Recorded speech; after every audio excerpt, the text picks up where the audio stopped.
जो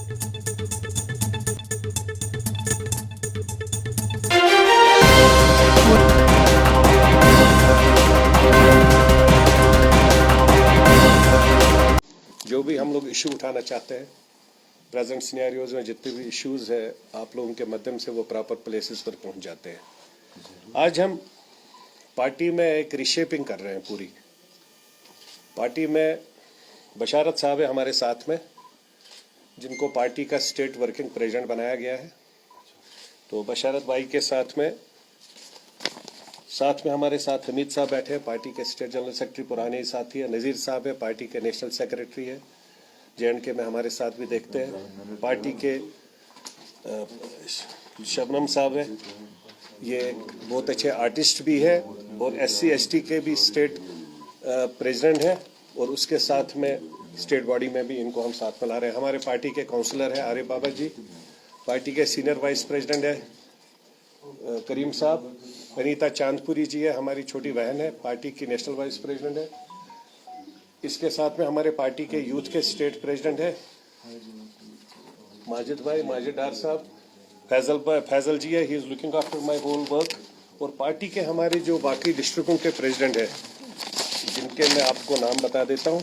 आज पार्टी में हम लोगों ने पूरा विस्तार से, जिसमें कल डिस्कशन के बाद हम लोगों ने अब्दुल खालिक भट्ट साहब हैं जो नॉमिनेट किए गए हैं बारामूला डिस्ट्रिक्ट। भट्ट साहब तो सेकंड थोड़ है ना, भट्ट साहब है जो प्रेसिडेंट है बारामूला डिस्ट्रिक्ट भी।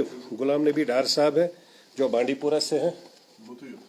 गुलाम नबी डार साहब के समझ बन के, अच्छा चलो वो ऊपर से आ जाएंगे, 2-3 है ना नीचे। अच्छा नीचे ही है, अभी वो आ रहे हैं। तो इसके साथ में है सजाद हुसैन शाह साहब है जो पुलवामा से हैं।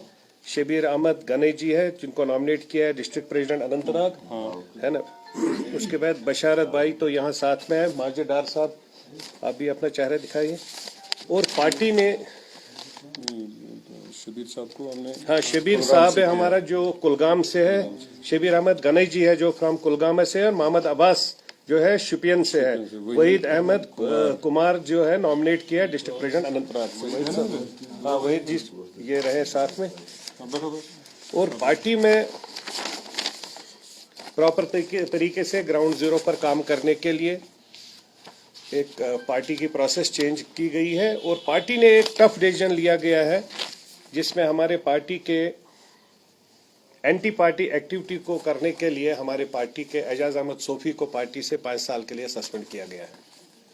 और पूरा ये बताइए, अभी बताएंगे, पूरा करेंगे। और पार्टी का मेन फ्रेम है ग्राउंड जीरो पर काम करना। ग्राउंड जीरो पर अवाम के साथ में अवाम के डिफिकल्टीज को, इश्यूज को प्रॉपर तरीके से हर जगह में लेके आ जाना, और पार्टी की के साथ साथ अवाम को जितना हो सकता है उतना बेस्ट फैसिलिटीज देने की कोशिश करना। और गवर्नमेंट ऑफ इंडिया की जितनी स्कीम्स है जो यहाँ से आती है और यहाँ से वापस चली जाती है, उस पर काम करने की जरूरत है, जिसमें हमारी माँ बहन बेटी को उससे बेनिफिट मिल जाएगा, उससे सपोर्ट मिल जाएगा।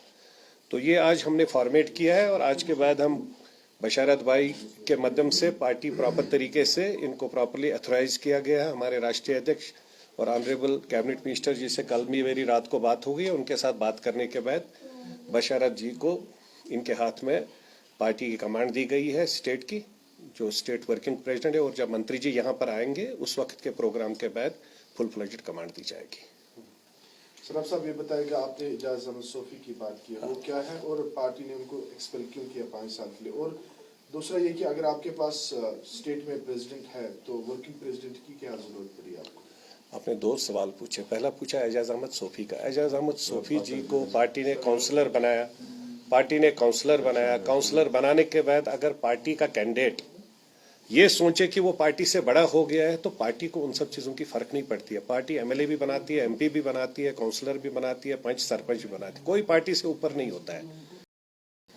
अगर किसी और पर्टिकुलरली एजाज अहमद सोफी, जिसको मैंने पर्सनली जम्मू से 20, 22, 23 वोट लाए, 23 वोट देने के बाद यहाँ से टोटल 3 वोट उसको आ गए। वो 3 वोट के ऊपर इतनी बड़ी बड़ी बातें करता है, एंटी पार्टी एक्टिविटीज करता है। तो पार्टी ने आज तक 4-5 बार उसको छोड़ दिया। 5 बार, अभी तक 5वीं 6ठी बार है ये। जबकि पार्टी में बहुत ऐसे सीनियर लीडर्स हैं जिनको आज हमने बुलाया नहीं। आज हमने सब नए लोगों को बुलाया है, जिन लोगों ने हर वक्त उसके खिलाफ में बात की कि आप इसके साथ क्यों इतना लीनियंसी कर रहे हैं इसके साथ। बट कल जब पार्टी की पूरी कमेटी बैठी थी, सब लोगों ने ये फाइनल डिसीजन ले लिया कि पार्टी में कोई भी बड़ा नहीं है, पार्टी से कोई बड़ा नहीं होता है। चाहे पार्टी में पंच हो, सरपंच हो, काउंसलर हो, एमएलए, एमपी हो, जो हमारे पास पार्टी में 7 एमपीज है, कैबिनेट मिनिस्टर है, लेकिन जब हम सब साथ में बैठते हैं तो एक कार्यकर्ता की तरह पार्लियामेंट्री बोर्ड की मीटिंग में भी बैठते हैं और हर एक मीटिंग में बैठते हैं। और इसलिए वहां पर जो डिसीजन लिया जाता है वो पार्टी को स्ट्रेंथन करने के लिए जाता है। अगर वहां पर किसी का एंटी पार्टी एक्टिविटीज के बारे में पता लगा तो उसके लिए प्रॉपर कार्रवाई की जाती है। तो वर्किंग प्रेसिडेंट की इसलिए जरूरत है कि पिछले 1.5 साल से हमारे पास जो स्टेट प्रेसिडेंट बनाया गया था, वो पिछले 1.5 साल से न तो ग्राउंड जीरो पर कहीं दिखा है, न कहीं किसी डिस्ट्रिक्ट में उन्होंने पार्टी की कहीं पर कोई कमान आगे बढ़ाई या पार्टी में ग्राउंड जीरो पर कहीं काम किया। तो इस पर प्रॉपरली ऑनरेबल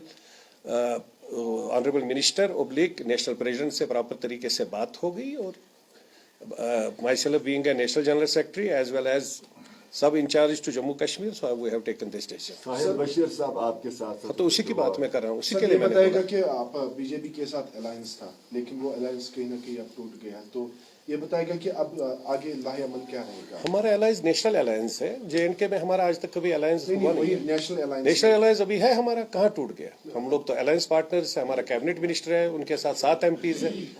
आप शायद ग्राउंड वर्क करके नहीं आए आज, बाकी भाई एक्चुअली गुज़िश्ता दिनों ये रिपोर्ट मीडिया में आई कि यहाँ की जो वोटर लिस्ट है उनमें 25 लाख शामिल किया जाए और पीएचडी में मैं भी उसमें एक स्टैंड लिया। तो आप ओवरऑल अच्छा यस बिलाल भाई पीएचडी कहाँ रहा?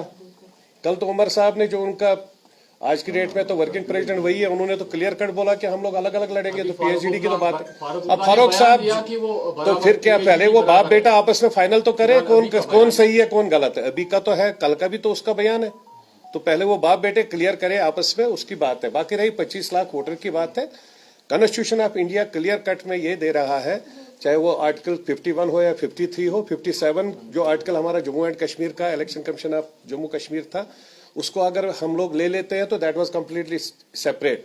लेकिन जब यूटी बनने के बाद आर्टिकल 51 और 53 क्लियर कट में ये दे रहा है कि हमारे यहाँ पर जो जहां पर रहता है, परमानेंटली रहता है, रेजिडेंट्स जो डोमिसाइल ऑफ जम्मू कश्मीर है, we are part and parcel of that, they are allowed to vote. 25 lakh की जो बात कर रहे हैं, जिस पर ये नॉन इशू को इशू उठा रहे हैं, कौन कश्मीर में कश्मीरी हम लोग खुद जाकर वोट नहीं डालते हैं, तो बाहर का कौन आके यहाँ पर उसकी हिम्मत है बेचारे की वोट डालने की?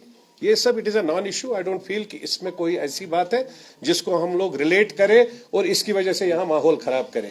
अगर हो सकता है इसका इफेक्ट जम्मू में पड़ सकता है, लेकिन अब जम्मू में भी इसलिए नहीं दिखेगा वो क्योंकि ऑलरेडी वहां पर डिलिमिटेशन हो चुका है, डिलिमिटेशन की सीटें क्लियर हो गई है। अगर डिलिमिटेशन से पहले ये 25 लाख की बातें होती, हो सकता था जम्मू में 10, 12, 15 सीटें या 5, 8 सीटें बढ़ जाती, तब उनको बेनिफिट मिलता। लेकिन अब जो भी कुछ होगा ये जम्मू में हो सकता है इस पर कोई इफेक्ट हो, but politically I don't feel कि it is an issue which needs to be discussed or debated. Thank you.